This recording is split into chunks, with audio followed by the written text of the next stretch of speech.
Queridos e amados irmãos, a paz do Senhor, tudo bem com vocês? Nós estamos estudando sobre o Evangelho de Jesus segundo o registro do evangelista João. Nós estamos num panorama do Evangelho de João, capítulo por capítulo. Na verdade, nós não estamos lendo, porém nós estamos extraindo algumas lições, algumas verdades que estão inseridas dentro do texto. E hoje nós vamos aprender e estudar sobre o Evangelho de Jesus, segundo escreveu o evangelista João, no capítulo de número 2. Amém? Onde fala acerca do primeiro milagre de Jesus e também quando Jesus purifica ali o templo e tudo mais. Amém? Vamos lá?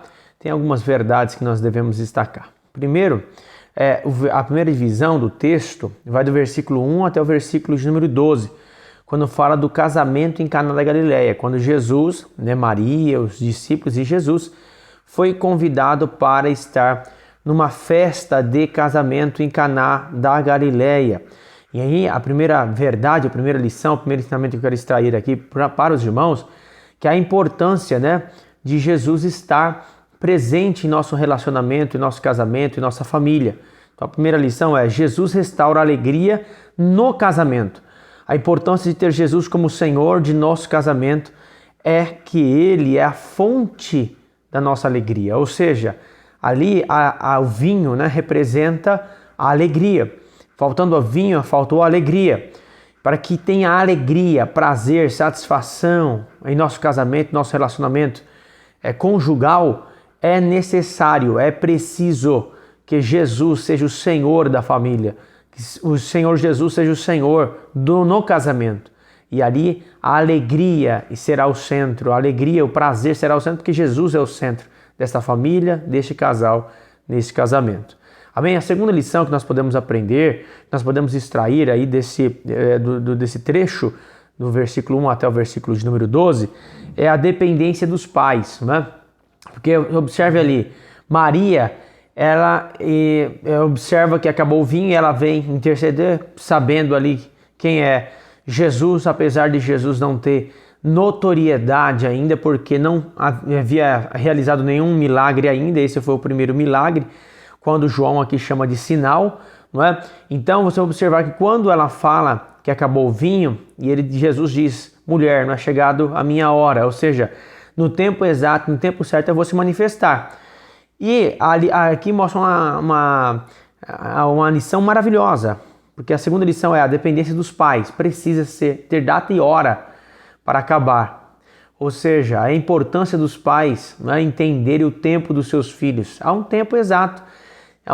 Chegou o tempo de Jesus, aos 30 anos de idade, começou o seu ministério. E aí a Maria precisa entender que agora chegou o ministério.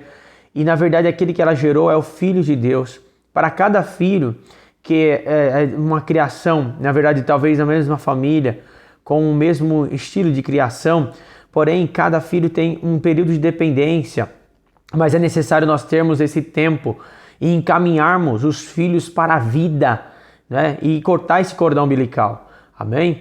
Então quando o filho cresce, tem que entender que o filho cresceu.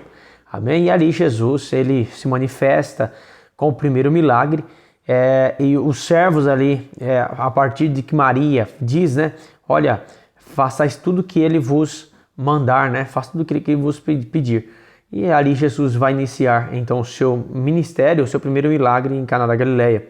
Terceira lição que nós podemos aprender: no início os servos não entenderam, quando Jesus manda ele encher as talhas de água, e eles não entenderam. Mas o conhecimento bíblico é gradual, o conhecimento de Deus é gradual. Como eles não entenderam ali, aquele momento em que eles estavam fazendo, o conhecimento de Deus ele é gradual. Cada vez mais nós vamos crescendo, de fé em fé, de glória em glória. Não é? Nós não vamos entender tudo da primeira vez. Mas há uma lição importante aqui para nós, porque quem é servo é aquele que está próximo de Jesus, aquele que está perto de Jesus. Ele vê, ele sabe, ele experimenta coisas que outro não experimenta. Então, quem está próximo de Jesus, o servo que está próximo de Jesus, ele vive momentos extraordinários. Quem está longe de Jesus não consegue experimentar esses momentos. Mas quem está perto, ele tem essa experiência mais profunda, né? Há uma quarta lição aqui, é que no mundo o começo é melhor do que no fim, né? Lá o próprio mestre Sala, quando ele prova a água feita vinho, ele fala, todo mundo põe primeiro o vinho bom, quando já tem bebido bem, então o inferior. Mas aqui foi diferente. Agora em Cristo, o começo é bom, mas o fim é muito melhor. E nada que o homem, que o ser humano possa dar de melhor se compara com o que Jesus pode nos dar, tá? Isso é maravilhoso, porque o que Jesus faz é sempre melhor do que qualquer ser humano pode fazer. Há algumas lições aqui. Quando eles enchem até em cima, mostra que o milagre é abundante, porque houve a obediência abundante. O milagre foi explícito, porque quando provaram, notaram, né, que alguma coisa estava diferente. E o milagre também é para melhor, porque tudo aquilo que Jesus faz é para melhor. Amém? Aquilo que Jesus faz quando ele chega, quando ele transforma, quando ele chega para libertar, é para melhor. Há um trecho também, após esse milagre, que é evidenciado, e todos, na verdade, ali, que estavam próximos de Jesus, os discípulos e tudo mais, eles glorificavam a Deus, eles sabiam que é sinal, é para evidenciar a divindade de Jesus, eles glorificaram a Deus. Então aconteceu aqui o primeiro sinal, o primeiro milagre, para dar luz. Do versículo 13 ao 22, Jesus purifica o templo. Então, Jesus ali, ele vai chegar no templo, tem alguns vendilhões ali, que estão vendendo os animais para o sacrifício e tudo mais, trocando ali, os cambistas trocando aquelas moedas para poder... As moedas que recebiam no templo não eram aquelas moedas que tinham inscrições de César e tudo mais, então precisava trocar, eu preciso trocar. Então eles estavam ali vendendo animais para o sacrifício, trocando moedas e tudo mais. Os cambistas, os vendedores, e aí Jesus ele vai purificar, fazer na verdade um chicote de cordas para poder expulsar aqueles vendilhões dali. E é interessante notar que Jesus também fala da destruição do templo, né? Ou seja, destrui esse templo, que ele está falando dele mesmo, né? E eu reedificarei em 3 dias, né? Então ele está falando do seu próprio corpo, quando ele iria, já profeticamente está falando, que ele iria morrer, mas ao 3º dia ele iria ressuscitar. A quinta lição é que ser bom é repudiar o mal e odiar a mentira. Não é porque Jesus é bom que ele vai estar acolhendo o que é ruim, o que é mal, o que é pecado. Ele vai rechaçar o pecado, né? Ele é amor, mas ele é justiça também. Se Jesus teve zelo ao templo de pedras, porque antes, né, no período de Jesus, ele estava debaixo da lei. Então, a partir de que Jesus morre, ressuscita e o Espírito Santo desce, então é inaugurada a igreja. Então, no Pentecostes que é inaugurada a igreja. Quando agora Deus não habita mais em templos feitos por mãos humanas, mas em seres humanos salvos em Cristo Jesus. Amém? Se Jesus teve zelo ao templo de pedras, quanto mais conosco, que somos o templo do Espírito. Não é? Devemos odiar o pecado e amar a Deus. Então nós devemos sim se revoltar e ter violência contra o pecado e não contra os pecadores, contra o pecado, principalmente em nós, não é? Principalmente em nós, e fazer guerra. Amém? Então há um outro trecho do versículo 23 até o versículo 25 que fala de Jesus conhece todas as pessoas, né? Porque Jesus conhece todas as pessoas, é aqueles que crerem, né? E na verdade eles precisam crer não só por causa dos sinais. Na verdade algumas pessoas criam, o que puxavam eles era por causa dos sinais, mas você vai observar que Jesus ele puxa através dos sinais, mas para o seu ensinamento, para a sua instrução. A sexta lição dentro desse trecho é a base da fé bíblica está na obediência e não nos sentimentos. Tem pessoas que têm até um sentimento de remorso, um sentimento de tristeza, um sentimento de angústia pelos seus pecados, porém não tem obediência, não é uma fé bíblica.